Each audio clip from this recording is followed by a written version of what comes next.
What up, what up, what up? Bankroll Tim bedded up. I know I've been slow dragging on putting up videos, the holidays and all this shit. And waiting for things and waiting for parts and waiting for stuff to happen, and, you know. So anyway, still waiting on these other brackets for this thing, but I don't know if I showed this last time. We do have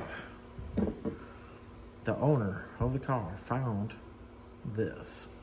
So the idler arm, which you can see how it's put together. There's no slop with this. Good shit. Then we have upper control arms, which is made out of 7/8 steel.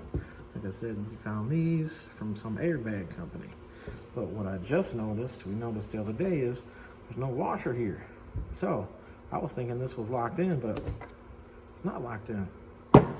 So I gotta get some washers to go on the outside of here. Take this off, get a washer that fits the outside of here to be able to put this back together, you know, so the shaft stays in there. But this shaft on the car, this shaft is straight.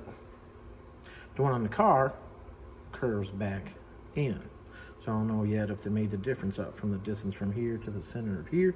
Hopefully these arms don't come up short, but like I was saying, we went ahead and got these because if I have to fab anything, I can change these. So if I got to cut this, move the ball joint position a little bit back farther, or make this a step, I can step this.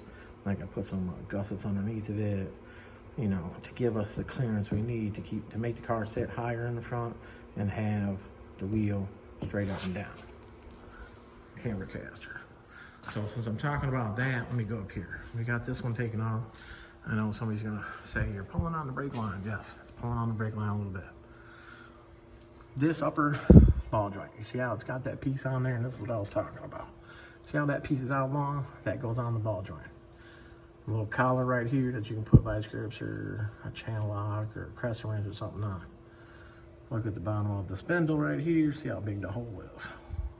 This right here is your alignment. This, depending on when you loosen this, keep it loose, turn this, the fucking spindle will go out and forward, backwards, but you only have a little bit of alignment there. So if you got the car lifted up and the wheel's in at the top and this is all the way out, the wheel's still gonna be in at the top. So I could deal with a little bit of camber, negative camber, but not a lot. So in the picture that I posted on my IG and my Facebook of this car, that's how it was before sitting down. So the front wheels were pretty straight, and you can see they only have it half the thread distance. So we can twist that up some more. The upper control arm does have the rubber stop still on it. So like I'm saying, the other arm, if I have to cut it straight across, I move the ball joint underneath, stuff like that, make a little setup to hold the ball joint on the other arm so it clears. If I gotta make the other arm longer, it's a square piece of 7/8 steel where I can cut it, make it longer, put a piece of steel in it, step it down, whatever. So that way the front of the car will sit at the height it wants. Didn't notice this before until I got it up in the air like this, but you can see on the pan right there. So with the car, with the wheel turned all the way to the left, the back of the bolt here was digging into the pan, which is not good. A couple more times of digging, it would have made it start leaking, and then it would have lost oil. The trans pan has been leaking. It's got a cork gasket in there, so that's gonna need to be dealt with. But the place that did the motor and trans install can deal with that. Not my forte. I am gonna take the spindle here, I'm gonna heat this up, and I'm gonna bend this upwards. So now this will raise the tie rod to where the tie rod goes in the back. Now by doing that, it's gonna bring it up, it's gonna bring it forward, and it will bring that off of there. So that way it won't hit it. Like I was saying, the idler arm, which is right here, has a lot of movement to it, which is the original. But yeah, obviously, like I was saying before, the front brakes were totally set up perfect because they sent the spindle to Todd at TCE, and when they sent him the spindle, he made all the setup, put the rotor and all that shit together. He made it all, made the bracket right here that bolts this bracket to there, perfect shimming, all that stuff. So it's all set up proper. The back will be set up proper because, like I said, this is the bullshit they did. They drilled these out to 1/2-inch holes. So now I got a set of these coming with a 12mm hole that has a reducer to 7/16, blah, blah, blah. Brand new dog bones because these dog bones are all ground on and real thin. But yes, the frame rails, how could we have everything else looking good, nice, okay welds, and then have the frame all jagged and jacked up and this and that, blah, blah, blah, blah. So I talked to him, he said, go ahead. He really wanted me to do it. So how could I let the car leave without it being nice? So I've been doing grinding on it. This has been a few hours of grinding. So some of the spots were thin. Some of the spots look like it might have a crack, but normally when the crack starts to appear, you'll see rainbow effect. But if this is thick and this is thick and the weld was over it, it might not show the rainbow effect. So, but not finished back here. It's a motherfucker to get in here. Normally we do the angle cut. We don't do the step cut shit. With an angle cut, you can get in here and clean it up better. You gotta watch grinding with the soft wheel because it wants to hit this lip right here and throw the grinder all around. And try to do it to me a couple times over here. That's all the previous workers beat-in work of that. As you can see, they totally missed this hole. That's a hole right there. They didn't even try to fill it in. It's just a hole. Down here at the bottom, this hole, I would have filled it in. Now I'm gonna fill it in. So still some welding that I gotta do to it. As you can see, I did cut off the end, like I said. I got the end cut off. I got the other end all cleaned up. The cut does not have to be perfect because once you put the bar in there and it sets everything, you put the pucks in here, the pucks go in the center, it sets everything. But new end, as in these are off another rear end. The top is wider than the bottom. Gonna clock the end too, which that side, how the caliper is, the caliper needs to go lower than that because it's really close to the frame. Once the car sits down, it had to go about 2 more inches. So it'll probably be just at the mark of wanting to tap the frame because, again, you can see the calipers lined right up with the frame. When they had the calipers on the front, they had this caliper set up on the front right here. It was hitting the frame. See right there, all beat up. Well, it took the bleeder and broke the bleeder off. Not that we're gonna need it now because it's on the bottom. We're gonna be bleeding it from the top. So the clock to that will probably be just a little bit more down, probably about 2 inches. 2 inches from here down. So, you know, just a little more turn at the end. This end still got to come off. I'm leaving this side together. So that way when I get the right parts, the new brackets, I'll bolt it all together and I'll see how this slides in and out. And that's going to tell me if I need to lengthen the axle tube area, the axle end, or shorten it for the dog bone to be in here the right way. This one's in here sloppy because they were grinding on it. I do have the anti-roll up in there. Not sure if I showed that on the last video. It is all up in there. We had to make it wider because of the distance here. So it goes right in. The tabs are on here. Boom. Worse comes worse with this. I mean, right now it's like this far down. And it's not gonna go that far up. But if it goes close to up there and has a little bang bang, which, I mean, that's sitting like it was sitting in the picture. The center of that with the skirt on it is right there. So that's already right height of how it was and how I measured everything out. It's gonna go down about 2 inches. So it's gonna be lower in the back than what it was prior. And I know it's gonna look good with the ass end down. If I gotta go up some, I gotta go up some. It's got a 300-pound spring, I do believe, in the back. The front has more room to go up. We were just worried about alignment. I like to degree the spindle back so that way it totally clears everything. You can see that it did touch the bumper right here just a little bit. So a little more height to it and leaning the wheel back just a little bit. Boom. Be able to take care of that. The idler arm is going to help it for when it backs up, that the wheels don't bow in and pull the front end down. Bow in, toe in, whatever. Pull forward, they'll be straight. So all that should be right. I did a couple of these years ago, and that was the #1 problem, was the idler arm. But the owner of this one, like I said, he found an idler arm company. So in the last however many years, there are places out there starting to make more of the shit that we need for these old school cars. Anybody and everybody out there, man, we gotta save these old cars, man. You gotta save them, save them, save them. Don't let them go to the junkyard. If you can do whatever to save them, save them. Somebody wants them. People will buy them. So, yeah. That's where we're at on this.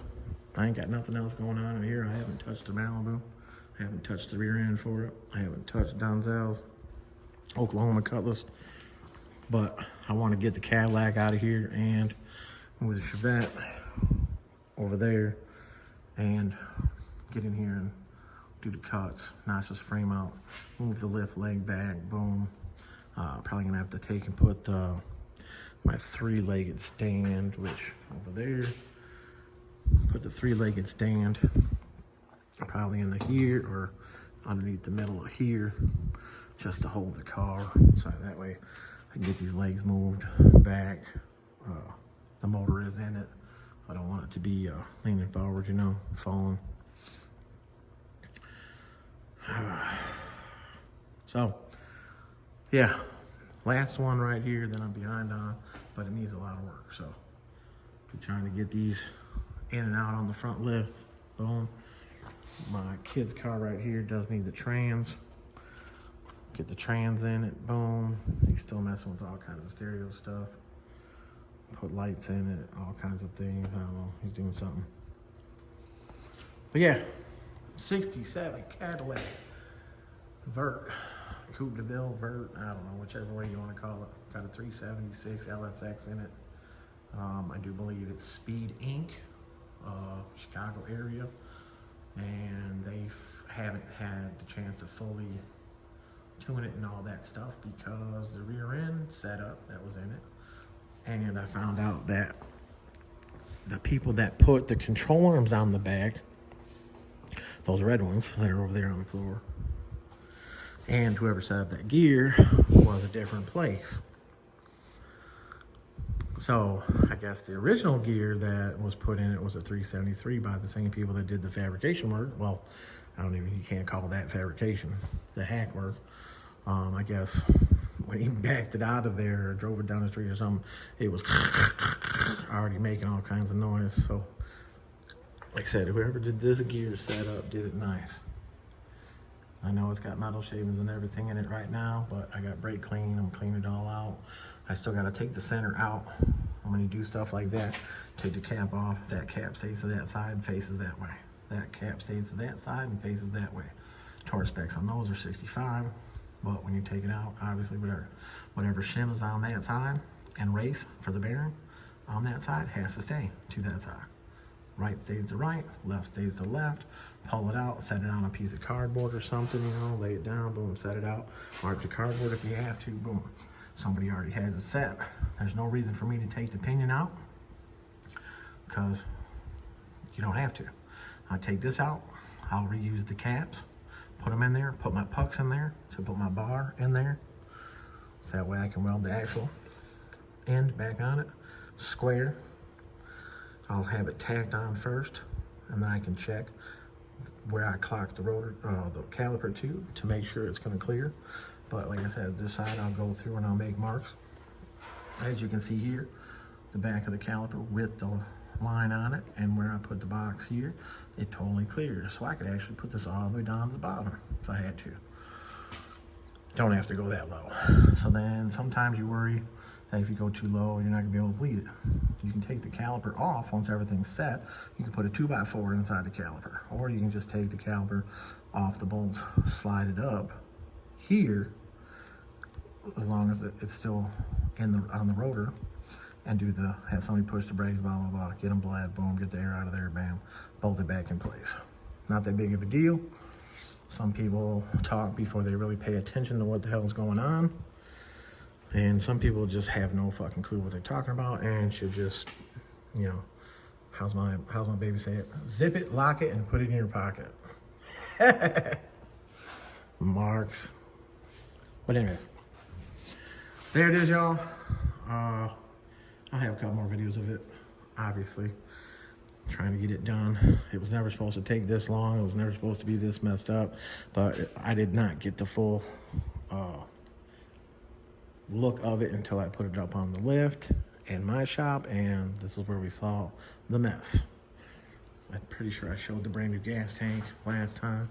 Sitting over there in the background, the gray thing, boom. It did not come with this rubber piece that goes between here and the tank, but I did save the one. It's behind that cup over there. I did save the one. Oh no, it's right there. Did save the one that came off of there, boom. I saved the other sending unit. I got rid of it because it did come with a brand new sending unit. Yeah, wheels are over here getting all dirty, but I'll have it all cleaned up. Skirts, obviously, will go right back on, no problem.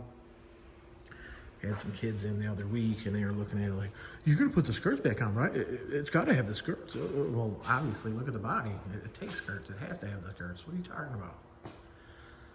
Some people, you know. All right, y'all. Bankroll Tim, battered up. Still in here, still working. As you can see, the 9-inch rear end is still sitting back there. Hasn't been picked up yet.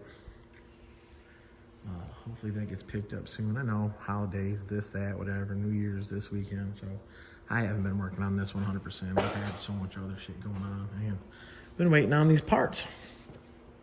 So, mailing, you know, regular mail, priority mail, however you want to call it. Wasn't running for how many days or whatever. So hopefully in the next couple days I get that shit. And if I don't get it by the weekend, obviously New Year's, I don't know if they consider that a, you know, whatever type of holiday, but I got to finish fabbing up that frame rail, grinding it, welding it up. I still got to take the upper control arms out, clean those up where those welds are messed up, grind them, cut the groove in there, weld them, paint them while they're off. I'll be able to tape the ends up on there. So I got to do that. I got a whole bunch of little things to do. So I'm going to do me a checklist and start doing that.